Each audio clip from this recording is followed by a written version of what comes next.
So we're going to send you guys the codes. You're just going to enter your 10-digit code.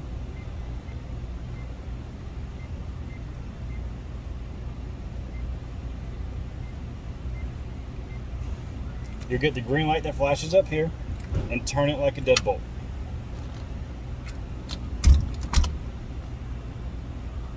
Okay, and when you guys go to leave to lock the door back, you're simply going to press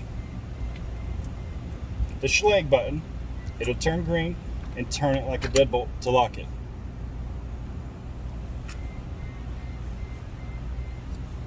To change your 10-digit code into a 4-digit code, you're going to enter your 10-digit code.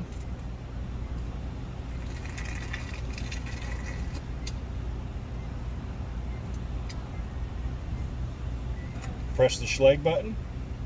Enter your 4-digit code. Press the Schlage button.